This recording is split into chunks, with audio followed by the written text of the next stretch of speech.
We've all heard it, right? Starting a business is supposed to be hard, grueling, a total grind. But what if I told you that right now, a handful of super young founders are using AI to basically print money? They're following a simple playbook that, honestly, anyone can copy. And it's not just a strategy, it's a billion-dollar cheat code. No, I'm serious. Just think about it for a second. Why would you try to reinvent the wheel? The old path, starting from scratch, is just a minefield of risk and slow, painful progress. But there's another way, a smarter path. And it's all about using this powerful cheat code, finding what's already proven to work, and then making it your own. Now hold on, before you say anything, this is not about stealing, not at all. It's about being strategic. I mean, some of the biggest companies you know started this way. Flipkart looked at Amazon's model. Ola saw what Uber was doing. They proved that a killer idea in one part of the world can absolutely explode somewhere else. It's a validated, intelligent shortcut, and today, with AI, that shortcut is more powerful than it has ever been. All right, let's dive into our first case study, because this one's a real game changer. It's the story of a 17-year-old kid who figured out a secret that most founders, even experienced ones, completely miss. And that secret is, a great product is totally useless if nobody knows it exists. He realized it's not about what you build, it's about how you sell it. So he was using these calorie tracking apps, like MyFitnessPal, and he realized, man, what a pain it is to manually type in every single thing you eat. So he built CAI. And the idea was just brilliant in its simplicity. You just snap a picture of your plate and bam, the AI instantly tells you the calories. It solved the single most annoying, painful step of the entire process. But here's the absolute genius part. The founder, Jack, he didn't pour money into expensive, complicated ads. Nope. Instead, he just sat down and personally sent DMs to thousands of fitness influencers, asking them to post a couple of quick videos using the app. And because the idea was so cool and the app was so simple, the videos just took off and went completely viral. So what was the result of this simple strategy? Well, CAI is now pulling in over $1 million in revenue every single month. And get this, with insane 50% profit margins. This wasn't just a good idea. This was an absolute marketing masterstroke that built an explosive business. So the real lesson to pull from this is huge. Jack even says it himself. The app's tech could be copied tomorrow. The real secret sauce wasn't the product, it was the distribution. And that's the first key to this whole playbook. You have to crack the code of how to get your idea in front of millions of people without breaking the bank. Okay, so that's distribution. Now let's move to our next case, because this founder tackled things from a completely different but just as powerful angle. This guy is 23 years old, and he built 2 apps that, on the surface, you might think sound kind of stupid. But they're making him millions, all by tapping into deep, powerful, and often unspoken human desires. So the story goes, he saw his roommate just staring at his phone, completely stuck, trying to figure out what to text back to someone on a dating app. We've all been there, right? So he built RizzGPT. You just take a screenshot of the conversation, upload it, and the AI spits out the perfect, clever reply. It's a direct solution to a really common, really strong desire, the desire to be charming and impress someone you like. Now get this, he launched the app by paying just 2 TikTok creators $50 each. The videos blew up and the app made 80 grand, like almost overnight. So you gotta ask, was this just a fluke? A one-hit wonder? A lucky shot in the dark? Not even close. He was just getting warmed up. So then he launched a second app called UMax. This one taps right into the viral looksmaxing trend, which is basically guys trying to improve their appearance.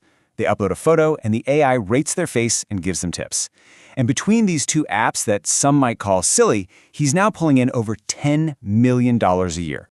And this, right here, perfectly illustrates the second piece of our playbook, desire. It's a simple, repeatable formula. Step 1, find a powerful, almost primal human desire that's already going viral. Step 2, build a dead simple AI tool that serves that desire. And step 3, use that same distribution trick. Partner with niche influencers to get the word out. It's a formula that just works. Okay, this next story is really interesting because it goes even deeper. This app found massive success by tackling a really painful, really sensitive problem that its users were desperate to solve but were way too ashamed to talk about with anyone. The app helps young men quit porn addiction. And its approach, its whole psychological frame, is just brutally direct and effective. The second you open it, the message is crystal clear. This is a serious tool for a very serious problem. There are no games, no fluff. You're either committed to fixing this or you're not.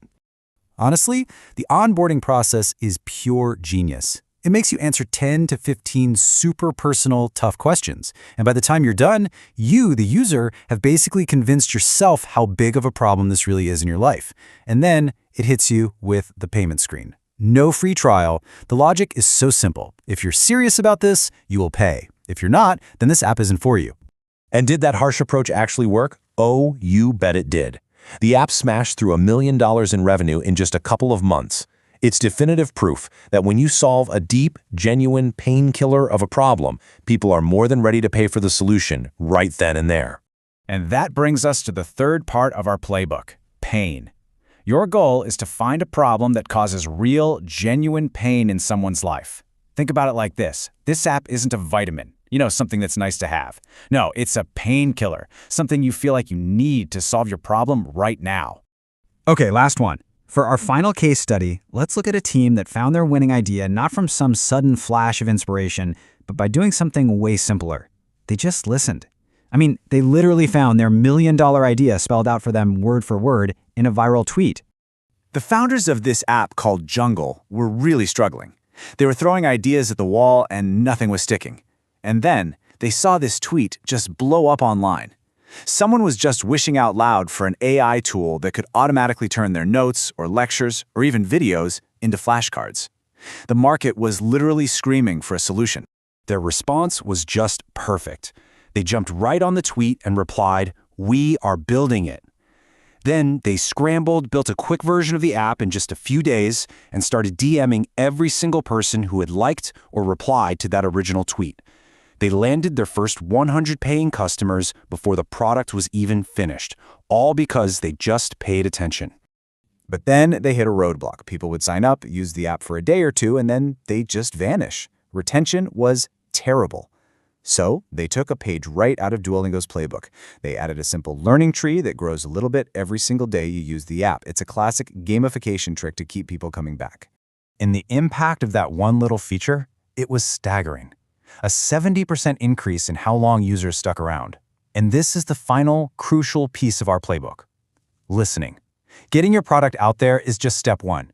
You have to constantly listen to your users and the market to build something that actually lasts. So, let's put it all together. The billion-dollar cheat code isn't about having some secret revolutionary idea nobody's ever thought of.